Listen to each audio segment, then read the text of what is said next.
सभी भक्त जनों को मेरा प्रणाम है। आज आप श्रवण करेंगे नाग पंचमी की व्रत कथा। आज आप सभी को एक साथ दो कथा सुनाऊंगी नाग पंचमी का।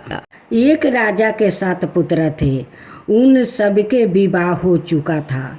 उनमें से 6 पुत्र के संतान भी हो चुकी थी। सबसे छोटे पुत्र के अब तक कोई संतान नहीं हुआ। जेठानियाँ बाँझ कहकर बहुत ताने देती थी। एक तो संतान ना होने का दुख और उस पर सास, ननद, जेठानी आदि के ताने उसको और भी दुखी करने लगे। इससे व्याकुल होकर वो बेचारी रोने लगती थी। उसका पति समझाता कि संतान होना या ना होना तो भाग्य के अधीन है, फिर तू क्यों दुखी होती है। वो कहती, सुनते हो, सब लोग बाँझ बाँझ कहकर मेरी नाक में दम किया है। पति बोला कि दुनिया बकती है तो बकने दो, मैं तो कुछ नहीं कहता, तू मेरी ओर ध्यान दे और दुख को छोड़कर प्रसन्न रह। पति की बात सुनकर उसे कुछ सांत्वना मिलती है, परंतु फिर जब कोई ताने देते हैं तो रोने लगती है। इस प्रकार एक दिन नाग पंचमी आ गई। चौथ की रात को उसे सपने में 5 नाग दिखाई दिया। उनमें एक ने कहा, आरी पुत्री, कल नाग पंचमी है, तू अगर हमारा पूजन करे तो तुझे पुत्र रत्न की प्राप्ति हो सकती है। यह सुनकर वो उठ बैठी और पति को जगाकर सपना का हाल सुनाई। पति ने कहा, यह कौन सी बड़ी बात है। 5 नाग और दिखाई दिया है तो 5 की आकृति बनाकर उसका पूजन कर देना। नाग लोग ठंडा भोजन ग्रहण करते हैं, इसलिए उन्हें कच्चे दूध से प्रसन्न करना। दूसरे दिन उसने ठीक वैसा ही किया।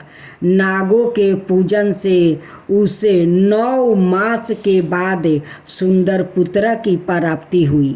इस पुत्र को देख कर सास, ननद, जेठानी अपना छोटी देवरानी से वो माफ़ी मांगने लगी। सास कहती है कि बहू मुझे माफ़ कर दो। ननद कहती है कि भाभी मुझे माफ़ कर दो। जेठानी कहती है कि देवरानी मुझे माफ़ कर दो। सबकी माफ़ कर देती है और घर में सभी मिलकर खुशी से रहने लगे और नाग पंचमी हर साल वो मनाने लगे। अब नाग पंचमी का था दूसरा। किसी राज्य में एक किसान परिवार रहता था। किसान के 2 पुत्र वो 1 पुत्री थी। एक दिन हल जोतते समय हल से नाग के 3 बच्चों कुचल कर मारा गया। नागिन पहले तो विलाप करती रही, फिर उसने अपनी संतान के हथियारों से बदला लेने का संकल्प किया। रात्रि को अंधकार में नागिन ने किसान, उसकी पत्नी और दोनों लड़कों को डांस लिया। अगले दिन प्रात किसान की पुत्री को डांसने के उद्देश्य से नागिन फिर चली तो किसान कन्या ने उसके सामने दूध का भारा कटोरा रख दिया। हाथ जोड़कर क्षमा मांगने लगी। नागिन ने प्रसन्न होकर उसके माता पिता और दोनों भाइयों को पुनर्जीवित कर दिया। उस दिन श्रवण शुक्ल पंचमी तिथि थी। तब से आज तक नागों के कोप से बचने के लिए इस दिन नाग की पूजा की जाती है। श्री गणेशाय नमः। ओम नमः शिवाय। एक समय की बात है, सुंदरपुर नाम के नगर में एक बहुत ही धर्मात्मा राजा रहता था। राजा भगवान शिव का परम भक्त था। वो प्रत्येक सावन सोमवार को पूरे विधि विधान से भगवान भोलेनाथ का व्रत करता और शिवलिंग पर जल दूध बेलपत्र और धतूरा चढ़ाता था। राजा के राज्य में प्रजा बहुत सुखी थी। किसी के घर में अन्न की कमी नहीं थी और सभी लोग मिलजुल कर रहते थे। लेकिन राजा के मन में एक दुख था, उसका कोई संतान नहीं था। एक दिन सावन का सोमवार आया। राजा ने प्रातः स्नान करके भगवान शिव का पूजन किया और मंदिर में बैठकर मन ही मन प्रार्थना करने लगा। हे भोलेनाथ, मैं सदाई आपकी भक्ति की है। यदि मेरी पूजा में कोई कमी रह गई हो तो मुझे क्षमा करना। प्रभु, मुझे संतान का सुख प्रदान कीजिए ताकि मेरे बाद मेरे राज्य की सेवा करने वाला कोई हो। राजा की सच्ची भक्ति देखकर भगवान शिव प्रसन्न हुआ। उसी रात भगवान शिव ने राजा को सपने में दर्शन दिया और कहा, राजन, तुम्हारी भक्ति में मैं प्रसन्न हूँ। तुम सावन के सभी सोमवार श्रद्धापूर्वक व्रत करो और मेरे मंदिर में गरीबों को भोजन करवाओ। तुम्हारी मनोकामना अवश्य पूर्ण होगी। सुबह राजा ने यह बात अपनी रानी को बताई। दोनों ने निश्चय किया कि वो सावन के प्रत्येक सोमवार को पूरे नियम और श्रद्धा से व्रत करेंगे। पहले सोमवार को राजा और रानी ने शिव मंदिर जाकर गंगा जल से शिवलिंग का अभिषेक किया। दूसरे सोमवार को उन्होंने गरीबों को भोजन करवाया। तीसरे सोमवार को उन्होंने जरूरतमंदों को वस्तु दिया और चौथे सोमवार को पूरे नगर में प्रसाद बांटा। सावन का अंतिम सोमवार आया।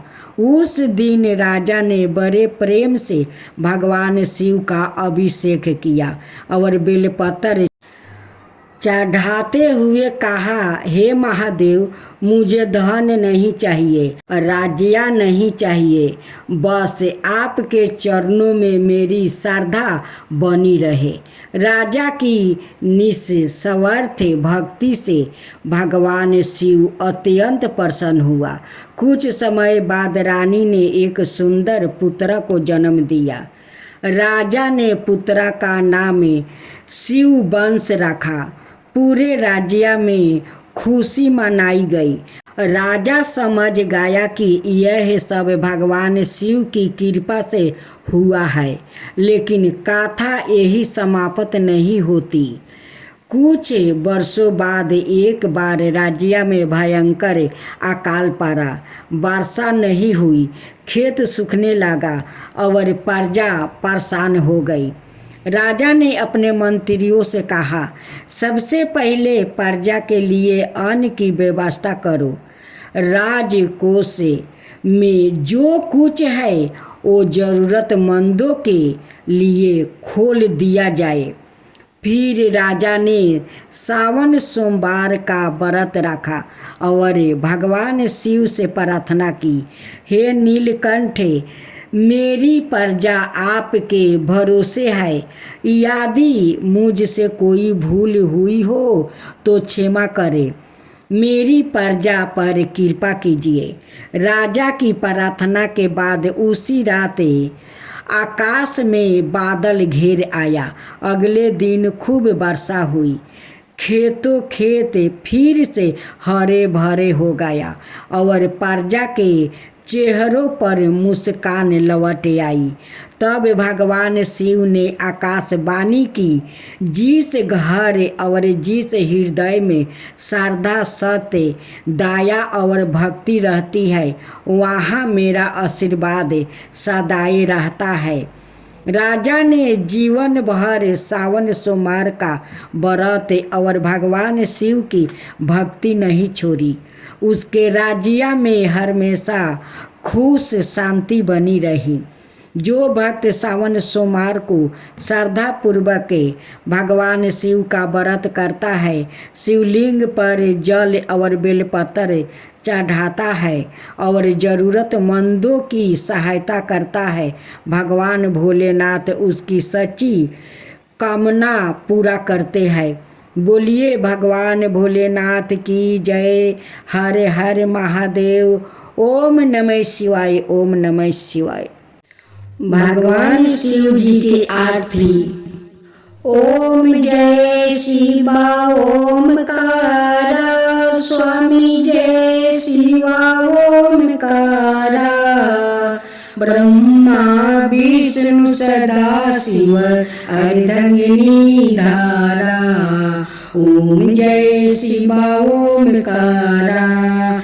एकानन चतुरानन पंचानन राजे, हंसासन गरुडासन वृषभान साजे। ओम जय शिवा ओमकारा। दो भुज चार चतुर्भुज दस भुज अति सोहे, त्रिगुण रूप निरखिता त्रिभुवन जनि मोहे। ओम जय शिवा ओमकारा। अक्षरमाला वनमाला मुंडी माला धारी, त्रिपुरारी कंसरी करमाला धारी। ओम जय शिवा ओमकारा। सितंबर पीतंबर बगंबर अंगे, सनकादिक गरुणादिक भूतादिक संगे। ओम जय शिवा ओमकारा। करिके मध्यम कमंडली चक्र त्रिशूलधारी, सुखिकारी सुखिहारी जग पालनकारी। ओम जय शिवा ओमकारा। ब्रह्मा विष्णु सदा शिव जानते अविवेका, प्राण बचर के मध्यम तीनों यही एका। ओम जय शिवा ओमकारा। लक्ष्मीयो सवित्री पार्वती संघा, पार्वती अर्धांगिनी शिव लाडली गंगा। पार्वती अर्धांगिनी शिव लाडली गंगा। ओम जय शिवा ओमकारा। पार्वती सोहे पार्वती शंकर कैलासा, भांग धतूरा का भोजने भस्मी में बासा। ओम जय शिवा ओमकारा। जाटा में गंगा बहते है, गले मुंडी माला, शेष नागी लिपिटावती ओढ़ते मृग छाला। ओम जय शिवा ओमकारा। काशी में विराज विश्वनाथ, नंदी ब्रह्मचारी, नित उठे दर्शन पावते महिमायति भारी। ओम जय शिवा ओमकारा। त्रिगुण स्वामी जी की आरती जो कोई नर गावे, कहत शिवानंद स्वामी मन बचित फल पावे। ओम जय शिव ओमकारा। ओम जय शिव ओमकारा।